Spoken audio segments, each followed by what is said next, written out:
दोस्तों आज की वीडियो इमरान प्रतापगढ़ी बनाम गोदी मीडिया होने वाली है, जिसमें इमरान प्रतापगढ़ी गोदी एंकर को अपने बेबाक अंदाज में ऐसे धो रहे हैं मानो आज पूरी गोदी मीडिया की दुकान बंद करवा देंगे। गोदी एंकर राहुल गांधी पर सवाल उठाते हुए उन्हें चुनावी हिंदू बताने की कोशिश कर रही थी। गोदी एंकर राहुल गांधी को इफ्तार पार्टी में जाने पर टारगेट करते हुए बार बार कह रही थी राहुल गांधी कुंभ क्यों नहीं गए। गोदी एंकर के इस फुल टॉस सवाल पर इमरान प्रतापगढ़ी ने भी जवाब का इतना लंबा छक्का मारा है कि गोदी के शक्ल पर 12 ही बज गए। दोस्तों वीडियो बहुत शानदार है, इसलिए अंत तक देखिएगा, क्योंकि अंत में गोदी ने औरंगजेब, सड़क पर नमाज और ईद की छुट्टी पर सवाल पूछा, जिसका इमरान प्रतापगढ़ी ने इतना शानदार जवाब दिया है कि वहां बैठी जनता ने भी कुर्सी से उठकर खूब तालियां बजाई। चलिए आपको आगे का पूरा वीडियो दिखाते हैं।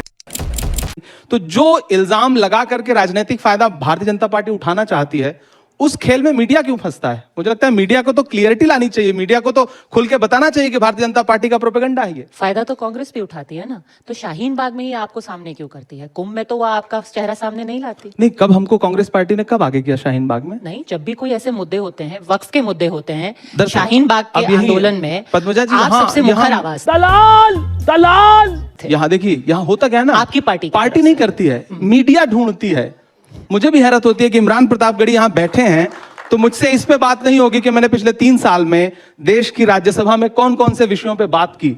मुझसे बात होगी कि इमरान प्रतापगढ़ी आप तो मुस्लिम फेस हैं, इमरान प्रतापगढ़ी आप तो शाहीन बाग में खड़े थे। मैं इलाहाबाद विश्वविद्यालय का पढ़ा हूं, मैं संगम के किनारे पला बढ़ा हूं, मुझसे ज्यादा कुंभ शायद किसी ने देखे हो। तो मैं तो इलाहाबाद की मिट्टी का हूं, मैंने कुंभ को बसते हुए देखा है, उस मेले को। और हम सारे लोग वहां, आज राजनीति हो रही है, वरना इससे पहले तो जितनी बार भी कुंभ का मेला लगता रहा है, क्या हिंदू, क्या मुसलमान, क्या सिख, क्या ईसाई, इलाहाबाद में रहने वाला हर व्यक्ति उसे अपना मेला समझता रहा। और इस बार भी तमाम नफरतें उस वक्त हारी कि जब सारी व्यवस्था जो है वो चौपट हो गई, लोग परेशान रहे। भगदड़ के बाद देखिए मस्जिदों के दरवाजे खुले, कौन हिंदू था कौन मुसलमान था, सबने एक दूसरे के लिए अपने दिल खोल दिए। तो हिंदू मुसलमान तो रह ही नहीं गया वहां पर। यह तो जबरदस्ती का बनाया हुआ एक नैरेटिव है जो भारतीय जनता पार्टी को सूट करता है, सरकारों को सूट करता है। लेकिन ये बात भी सच है कि कांग्रेस, आपको लगता नहीं है कि जैसे आपने कुंभ की बात कर ली और आपने कहा कि क्यों ये एक गलत धारणा बनाती है, ये सब मीडिया की गलती है। सर सॉरी टू से, पिछले हफ्ते आपने इफ्तार की पार्टी रखी, वहां राहुल गांधी जी गए और क्या तुलना की गई? 1.5 महीना कुंभ चला, नहीं गए ना वो इफ्तार पार्टी में। तुलना किसने की? सभी एक आम जनमानस से सवाल क्यों किया तुलना? राहुल गांधी इससे पहले जब केदारनाथ गए तब तो आपने उनको हिंदू हृदय सम्राट का खिताब नहीं दिया। इससे पहले जब वो हजारों सीढ़ियां चढ़ करके वैष्णो देवी जी के दर्शन करने गए तब किसी ने उनको हिंदू हृदय सम्राट का खिताब नहीं दिया। आज जो इमरान प्रतापगढ़ी के घर पे इफ्तार करने चले आए तो आपने तुलना करनी शुरू कर दी। क्यों की? मीडिया ही तो तुलना कर रहा है ना, भाजपा ही तो तुलना कर रही है ना। तो भारतीय जनता पार्टी जब इस तरह की तुलना देश के सामने रखती है अपना राजनीतिक फायदा लेने के लिए, तब उस समय मीडिया जो है अपना दायित्व तो क्यों नहीं निभाता? सर आपको लगता नहीं है कि अगर, चलिए आप लोग 60 करोड़ का वो जो आंकड़ा है वो नहीं मानते हैं, 66 करोड़ का, मैं कह रही हूं कि वहां पे अगर 2 लोग भी गए, 1.5 महीना चला महाकुंभ, चलिए वो 144 साल वाला नहीं था, वो हर 12 साल वाला ही सही, लेकिन जब केदारनाथ गए, वो वैष्णो देवी गए, सबने उनकी सराहना की। वही थे जिन्होंने आकर के ये भी कहा था कि मैं जनेऊधारी ब्राह्मण हूं, किसी ने उनको ऐसा बोला नहीं था कहने के लिए। लेकिन अब अगर 1.5 महीना कुंभ का रुख नहीं कर पाते हैं और कोई नेता ये बोल देता है कि कुंभ में जाकर के गरीबी नहीं मिटती, और फिर इफ्तार के मौके पर एक हफ्ते में 2-2, 3-3 इफ्तार आपके नेता जाते हैं, तो आम आदमी, मैं कह रही हूं वो 2 आदमी जो उस दिन प्रयागराज में थे, वो भी सवाल तो पूछेंगे ना। सवाल तो बिल्कुल पूछना चाहिए कि मोहन भागवत जी गए थे कुंभ में? उम्मीद है आरएसएस आपका जवाब दी। नहीं, आप बताइए गए थे कि नहीं? आपको तो हमसे ज्यादा आप जागरूक हैं, आप मीडिया का हिस्सा हैं, तो जाहिर सी बात है आप आरएसएस के कई नेता गए थे। नहीं, मोहन भागवत जी गए थे, कांग्रेस के भी कई नेता गए थे, दिग्विजय सिंह जी गए थे, उनकी फोटो भी आपको दिखी होगी, डीके शिव कुमार जी गए थे, और उनका विरोध हुआ। उनके बाद किसने विरोध किया? कांग्रेस पार्टी ने विरोध किया। किसने? आपके नेता ने कर्नाटक में। मुझे एक नेता का नाम बता दीजिए, कर्नाटक में किस नेता ने विरोध किया? यही नैरेटिव है जो भाजपा का नैरेटिव है, जिसमें मीडिया साथ देती है। मुझे एक नेता का नाम बता दीजिए, किसी नेता की मजाल नहीं है। मैं इमरान प्रतापगढ़ी हूं, मेरी बात सुनिए, मैं इमरान प्रतापगढ़ी हूं, मैं इफ्तार करूंगा, मैं नमाज पढ़ने जाऊंगा, मैं उम्रा करने जाऊंगा, मैं हज करने जाऊंगा।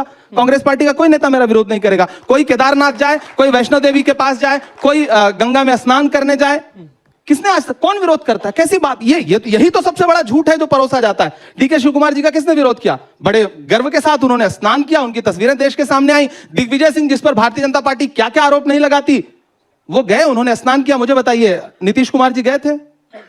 नहीं गए थे। भाजपा ने उनसे सवाल पूछा कि आप मेरे सहयोगी हो, आप हमारे साथ सत्ता में हो, आप क्यों नहीं कुंभ नहाने के लिए? चंद्रबाबू नायडू जी गए थे। लेकिन चंद्रबाबू नायडू और नीतीश कुमार में फर्क ये है कि उनके पार्टी के अध्यक्ष ने ये नहीं कहा कि कुंभ में नहाने से गरीबी नहीं मिटेगी। फर्क सिर्फ इतना। दरअसल उन दोनों के पार्टी के अध्यक्ष दलित नहीं है। मल्लिकार्जुन खड़गे जी अगर कोई बात कह रहे हैं तो वो उनकी एक सदियों की, इस देश के दलितों की सदियों की एक पीड़ा है। उस पीड़ा को आप राजनीति से नहीं जोड़ सकती, उसको आपको सामाजिक तरीके से टैकल करना पड़ेगा। इस देश में अभी रणदीप सुरजेवाला जी जो बात कह रहे थे, हजारों सालों की एक पीड़ा है जिसको मल्लिकार्जुन जी खड़गे जी कह रहे हैं, तो उसे आप राजनीतिक चश्मे से मत देखिए। उनकी पूरी एक नस्ल ने जो झेला है उसको किसी राजनीति से हल नहीं किया जा सकता, उसको सामाजिक सुधार से हल किया जा सकता है, और उसको उस सवाल को सबको फेस करना पड़ेगा। एकदम स्वाभाविक सी बात है, पहली बात। दूसरी बात, राहुल गांधी जी ने ऐसी कोई बात कही है क्या? प्रियंका गांधी जी ने गंगा यात्रा की थी, गंगा की बेटी का खिताब आप ही मीडिया वालों ने उनको दिया था, उन्होंने यात्रा की थी। आपने कभी उनको जो है मतलब आस्था से फिर उसको क्यों नहीं जोड़ा? भाजपा का कोई एक नेता कहीं डुबकी लगा ले तो आप उसको आस्था का महान केंद्र बताने लगते हैं। कांग्रेस का आदमी कितनी भी आस्था प्रकट कर ले, आपको लगता है कि नहीं ये तो ढोंग कर रहा है। राहुल गांधी जी मंदिर में जाकर के, महाकाल के दर्शन करने जाकर के, शिव से बड़ा भक्त, शिव का सबसे बड़ा भक्त, महाकाल के सबसे बड़े भक्त राहुल गांधी जी हैं, वो हमेशा शिव भगवान की बात करते हैं, तब तो आप उनको हिंदू हृदय सम्राट नहीं बताते हैं। ये जो मतलब यही मैं कहता हूं ना, ये दोहरा व्यक्तित्व है मीडिया का, जो हमेशा कांग्रेस के साथ खेलती है मीडिया। मेरा ये आपके सामने विरोध में दर्ज करा रहा हूं। ठीक है, तो अगर आप कह रहे हैं कि समाज में अब इस तरीके की कटुता बन रही है, तो एक सामाजिक आईने में आप इसको कैसे देखते हैं, इसको कैसे बयां करेंगे? आप इसके बारे में जब सोचते हैं कि आखिर हो क्या रहा है, क्योंकि हम ये भी कह रहे हैं कि मैं शायर इमरान, इसको जब आप ऑब्जर्व करते हैं तो आप इसके बारे में क्या सोचते हैं? मैं दुखी होता हूं। मैं शायर हूं तो जाहिर सी बात है कि किसी भी आम इंसान से ज्यादा संवेदनशील होता है कवि और शायर। कोई भी किसी भी कला से जुड़ा हुआ व्यक्ति हो, ज्यादा संवेदनशील होगा। मैं दुखी होता हूं इस तरह के आरोप देख करके, इस तरह की बातें सुन के कि जब सत्ता के शीर्ष पर बैठे हुए लोग जिस तरह की भाषा का इस्तेमाल कर रहे हैं चंद राजनीतिक फायदे के लिए, थोड़े से वोट बढ़ जाएंगे, जिस तरह की भाषा का इस्तेमाल कर रहे हैं वो शर्मनाक है और वो आने वाली पीढ़ी को बहुत नुकसान देगी। इस बात सत्ता पे जब आप बैठते हैं तो आप किसी धर्म के नहीं रह जाते हैं। जब मैं देश के संविधान की शपथ लेता हूं देश की संसद में खड़ा होकर के, तो मैं भले ही मुसलमान हूं, लेकिन जब मैं राजतंत्र मेरे हाथ में आएगा तो उस वक्त मेरा दायित्व होगा कि क्या हिंदू, क्या मुसलमान, क्या सिख, क्या ईसाई, क्या दलित, क्या बौद्ध, क्या पारसी, क्या किसी भी धर्म का हो, किसी भी समाज का हो, मेरे लिए समान है वो। मैं उसके लिए, मैं अपनी व्यक्तिगत आस्था में किसी चीज को चुन सकता हूं, लेकिन देश का कोई धर्म नहीं है। देश का सिर्फ एक धर्म है, डॉक्टर बाबा साहब अंबेडकर की लिखी हुई किताब देश संविधान से चलेगा, जिसकी बात राहुल गांधी जी करते हैं। तो इसे धर्म के चश्मे से ना देखिए, बिल्कुल मत देखिए। मैं पूरे देश से यह कहना चाहता हूं। आज जब रमजान के महीने में और होली के आसपास जब बात हुई थी गुजिया और सेवइयों की, क्यों लगता है आपको ऐसा माहौल क्यों बना है? बनाया गया और इसको बनाया गया है। बदला कैसे जा सकता? बनाया गया है। विक्रांत भाई हैं आपके संवाददाता हैं, वो मेरे यहाँ सेवई खाते हैं, मुझे बुलाते नहीं, वरना मैं इनके यहाँ गुजिया भी खाने जाऊंगा। ये बुलाएं मुझे, मैं बिल्कुल खाऊंगा। ये तो बनाया गया है ना, ये तो सत्ता को फायदा दे रहा है, इसलिए सत्ता के इशारे पर उनके अपने लोग इस तरह की भाषा बोल रहे हैं। और अफसोस ये है कि अब अधिकारी भी वो भाषा बोलने लगे जो राजनेता बोलते थे, और उन पे कोई अंकुश नहीं लगाया जा रहा है।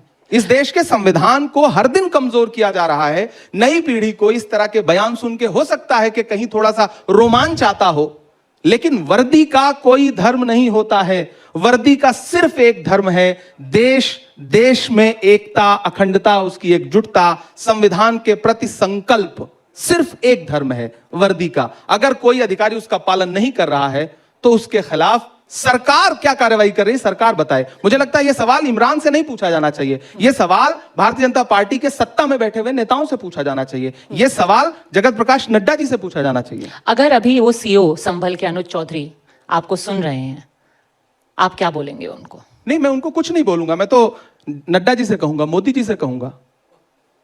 क्या कहें? मुझे पता है वो तो छोटे से मोहरे हैं, कोई भी अधिकारी छोटा सा मोहरा है। वो एक दिन लखनऊ से फोन चला जाए, उसके बाद वो आपको लगता है कुछ बोलेगा? वो नहीं बोलेगा।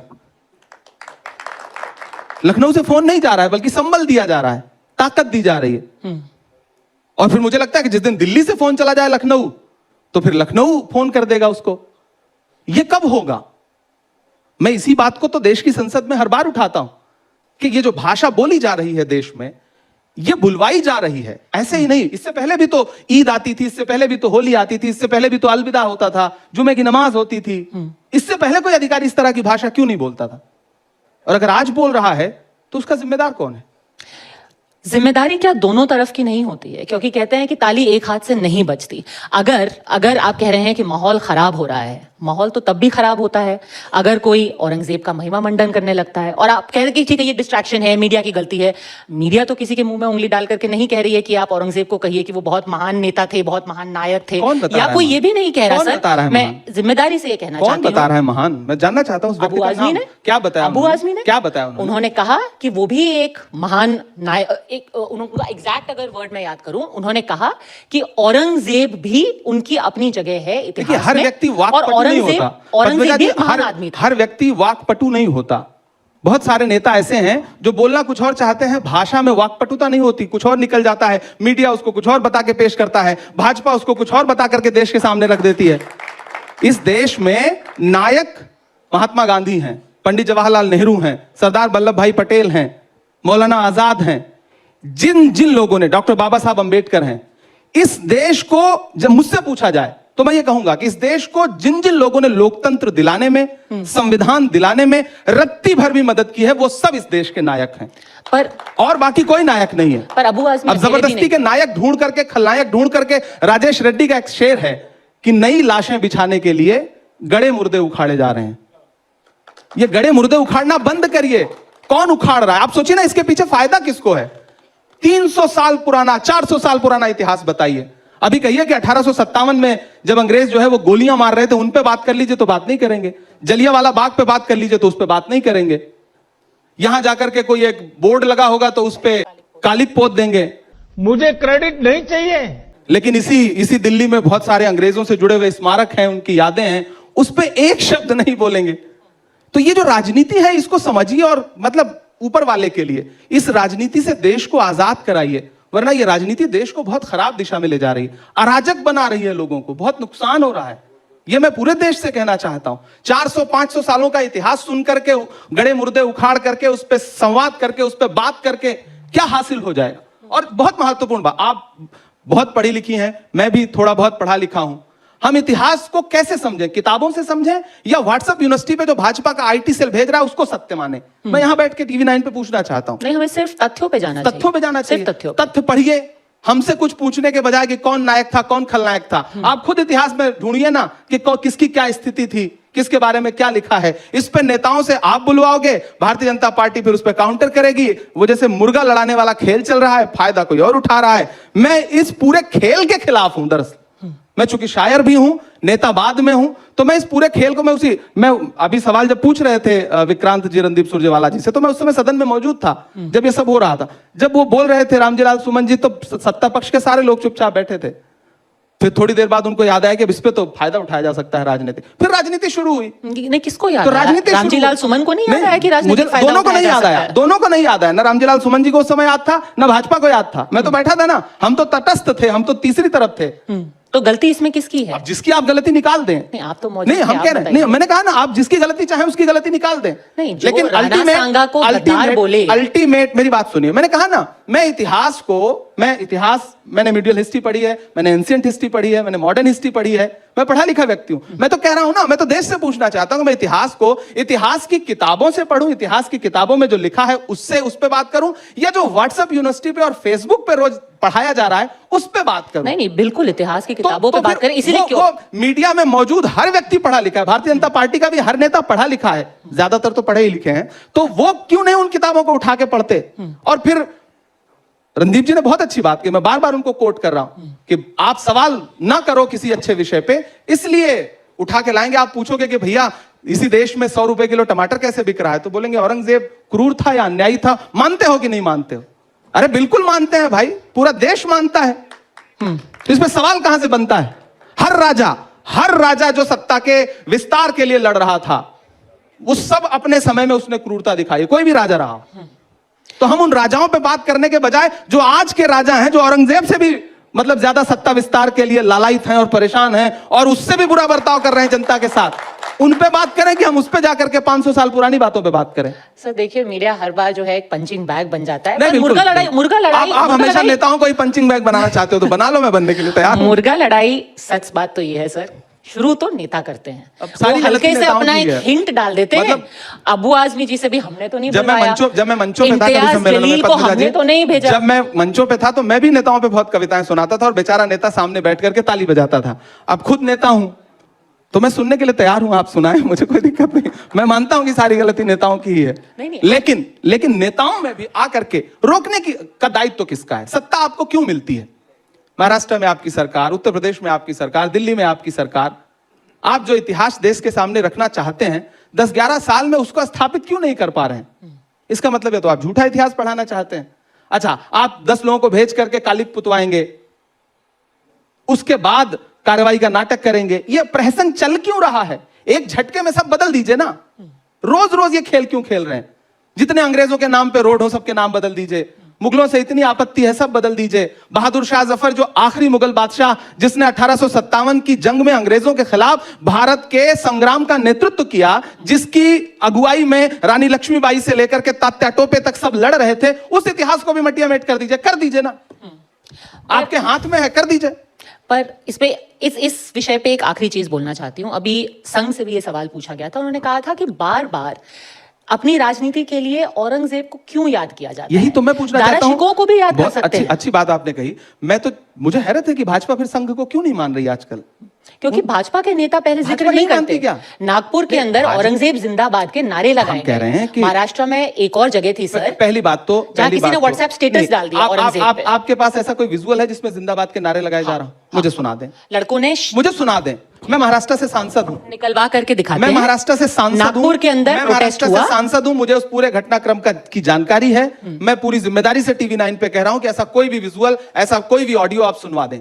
ठीक है, वहां पर नारे लगे हैं, ऑन कैमरा लगे। ये झूठी बात है, निरी झूठी बात है। मैं पूरी जिम्मेदारी से बात कह रहा हूं, कोई नहीं लगाता, कोई नहीं लगा सकता, किसी को इससे कोई लेना देना नहीं है। अगर आपके पास कोई वीडियो आया होगा तो वो भाजपा के आईटी सेल का डॉक्टर्ड वीडियो होगा, मैं जिम्मेदारी से कह रहा हूं। और अगर ऐसा हुआ है तो किसी एफआईआर में दर्ज हुआ है या नहीं? हाँ, उनके खिलाफ एफआईआर हुआ है। नहीं, एफआईआर में दर्ज हुई है चीज कि औरंगजेब के नारे लगे, औरंगजेब जिंदाबाद। कहां पे दर्ज हुई? और यही कहीं महाराष्ट्र में इस पे भी एफआईआर हुई है। और एक शख्स ने औरंगजेब को लेकर के व्हाट्सएप का अपना स्टेटस लगाया, उसको लेकर के तनाव हो गया, उस पे भी जो कुछ भी हुआ उसके पीछे की पूरी कहानी यह है, जो मैंने वहां के लोगों से बात की, कि जब तक औरंगजेब का पुतला लेकर के या उनकी फोटो लेकर के जो विरोध प्रदर्शन किया जा रहा था, उससे किसी को कोई तकलीफ नहीं थी। कोई एक चादर मजार से उठा करके उसको लपेट करके जब उसको जलाया गया तो एक अफवाह यह फैली कि उस पर कुरान की आयतें लिखी हुई थी। अफवाह फैली। अब मैं यहां आता हूं, दिन भर विरोध प्रदर्शन चलता रहा, प्रोटेस्ट चलता रहा, पुलिस क्या कर रही थी, लॉ एंड ऑर्डर क्या कर रहा था? उन्होंने एफआईआर दर्ज की 12:30 बजे। एफआईआर दर्ज करने से जिम्मेदारी खत्म हो गई। आग लगी, दुकानें जली, घर जले या फिर लोगों की गाड़ियां जली, वो शाम के 7:30 बजे शुरू लोग हुआ। जख्मी हुए। तब तक दिन भर प्रशासन क्या कर रहा था? मुख्यमंत्री का गृह क्षेत्र है, किसका फेल्योर है? मुख्यमंत्री का फेल्योर नहीं है ये। इंटेलिजेंस ब्यूरो क्या कर रही थी? एलआईयू क्या कर रहा था? जिम्मेदारी कौन लेगा? इसकी भी जिम्मेदारी कांग्रेस पे डाल दी जाएगी या फिर इसकी जिम्मेदारी भाजपा लेगी आगे बढ़कर? नहीं, उसकी जिम्मेदारी तो अधिकारियों की होनी चाहिए। अगर खुद मुख्यमंत्री जिस भाषा का इस्तेमाल लगातार कर रहे थे, भारतीय जनता पार्टी का एक मंत्री वहां पर जिस भाषा का इस्तेमाल करता है, नीतीश राणे, अगर आप बताइए क्या वो संविधान को मानता है? शपथ उसने संविधान की ली है ना। और वो किसी धर्म विशेष के खिलाफ, किसी वर्ग विशेष के खिलाफ अगर मतलब बहुत ही अपशब्दों का प्रयोग करती हुई टिप्पणियां करता है तो पूरी भाजपा सो रही है, मुख्यमंत्री सो रहे हैं, प्रधानमंत्री जी सुनते नहीं है इन बातों को। और अगर सुनते हैं तो ऐसे लोगों पे लगाम क्यों नहीं लगाते हैं? सवाल है या नहीं? और ये सवाल इमरान प्रतापगढ़ी पूछे इससे पहले मुझे लगता है कि लोकतंत्र का चौथा खंबा खड़ा हो, ये सवाल पूछना शुरू करे। और विश्वास करें, जिस दिन ये चौथा खंबा ये सवाल पूछना मजबूती से शुरू कर देगा उस दिन, और ऐसे फुटकर नेताओं को मीडिया में तवज्जो मिलना बंद हो जाएगी। तो ये जितने सोशल मीडिया के फुटेज पाने की चाह में घूम रहे हैं, दुकानें बंद करवाते हुए, भाषणबाजी करते हुए, ये सब दो कार्यक्रमों में इनको फुटेज ना मिले, ये सब घर बैठ जाएंगे। इनको लगेगा कि इन्वेस्टमेंट ज्यादा हो रहा है, आउटकम कम आ रहा है। अभी इनको लगता है कि इन्वेस्टमेंट चवन्नी का है, आउटकम बहुत अच्छा आ रहा है। मैं जाके एक बयान दे देता हूं, कितनी मुश्किल से साफ सुथरी राजनीति करने वाला व्यक्ति जिंदगी भर चप्पल घिसता है, मेहनत करता है, जनता के बीच में जाता है, लोगों से मोहब्बत की बातें करता है, उसको मीडिया में कभी कोई जगह नहीं मिलेगी। लेकिन एक कोई नेता खड़ा होगा और कहेगा कि ये दुकान बंद करो, ये नाम कैसे लिखा है, इस नाम को बदल दो, वो अगले दिन देश भर में वायरल है। सबसे शॉर्टकट रास्ता है। और फिर भारतीय जनता पार्टी टिकट लेके खड़ी है कि आओ भैया तुम सभासद बनो, तुम विधायक बनो। ये जो पूरी राजनीति है, मतलब मैं तो कोशिश कर रहा हूं कि मैं तो किसी दिन आदरणीय प्रधानमंत्री जी से मिलकर कहूंगा कि आप कतर के अमीर को बुला करके गले लगाते हैं, शेख तमीम को, आप सऊदी के क्राउन प्रिंस सलमान को गले से लगाते हैं, आप शेख हसीना की मेहमान नवाजी करते हैं प्रोटोकॉल तोड़ के। इस देश में जो कुछ घट रहा है उसको क्यों नहीं देख रहे हैं आप? देखिए, उस पर बात करिए। इतिहास आपको याद रखेगा अगर आप ऐसा कुछ बेहतर कर पाए तो। मैं हर मुद्दे पे बात कर रहा हूं। मैं बिल्किस के लिए भी आवाज उठा रहा हूं तो हाथरस की बिटिया के लिए भी आवाज उठा रहा हूं। मैं किसानों के लिए आवाज उठा रहा हूं तो सीधी में प्रवेश शुक्ला ने जिस आदिवासी युवक के चेहरे पर पेशाब की थी भाजपा के नेता ने, मैं उसके लिए भी संसद में आवाज उठा रहा हूं। मैं तुम्हें अपने उसूलों की कसम देता हूं, मुझको मजहब के तराजू में न तौला जाए। मैंने इंसान ही रहने की कसम खाई है, मुझको हिंदू या मुसलमान न समझा जाए। मैं कोशिश कर रहा हूं। और सच में देखिए, आप कह रहे हैं कि कांग्रेस का भविष्य क्या है या कांग्रेस 2025 में कांग्रेस क्या है। हमारे नेता राहुल गांधी जी ने एक नारा दिया, यह लड़ाई संविधान बचाने की है। हम संविधान बचाने का नारा देके किसी को डरा नहीं रहे, हम सही सही कह रहे हैं कि संविधान को खतरा है। मैं यहां बैठ के पूछना चाहता हूं कि ईद जैसा त्योहार जो मुसलमानों का सबसे प्रमुख त्योहार है, हरियाणा में ईद की छुट्टियां कैंसिल कर दी जाती हैं, जबकि संविधान बाकायदा यह कहता है कि हर धर्म का जो प्रमुख त्योहार होगा उस पर आज की छुट्टी होगी। यह संविधान पे हमला है या नहीं है? कैंसिल नहीं, किसको रिस्ट्रिक्टेड हॉलिडे रिस्ट्रिक्टेड क्यों कर दिया गया? क्या आप दूसरे धर्मों के प्रमुख त्योहारों पे ऐसा करने का साहस जुटा पाएंगे? क्योंकि आपको मुसलमानों को प्रताड़ित करने पे एक तबका है जो आपको लगता है कि खुश हो रहा है। आपका नेतृत्व खुश हो रहा है शायद, अगर नहीं हो रहा है तो फिर नेतृत्व सवाल पूछना चाहिए नेतृत्व को। क्या इतना पराया कर दिया है आपने? आप सौगातें मोदी यही दे रहे हैं, आप जो किट बांट रहे हैं उस किट में यह पर्ची है क्या कि ईद की छुट्टी कैंसिल कर दी जाएगी, छत पे नमाज नहीं पढ़ने दी जाएगी? क्या उस किट में ऐसा है क्या कुछ? तो सारे सवाल अंततोगत्वा विपक्ष के बजाय तो सत्ता पक्ष की तरफ घूम के खड़े हो जाते हैं ना। सारे माइक का मुंह तो सत्ता पक्ष की तरफ होना चाहिए, लेकिन अफसोस हमारी तरफ है। नहीं, हमारा ही कत्ल हो रहा है, हम ही मुलजिम भी हैं, क्या बताएं, बड़ा मसला है। आपकी तरफ तो इसलिए क्योंकि हम कांग्रेस के भविष्य की बात कर रहे हैं। देखिए, और भविष्य तो आप जैसे नेता ही कांग्रेस देखेंगे। का भविष्य पद्मजा जी वही है जो इस देश का भविष्य है।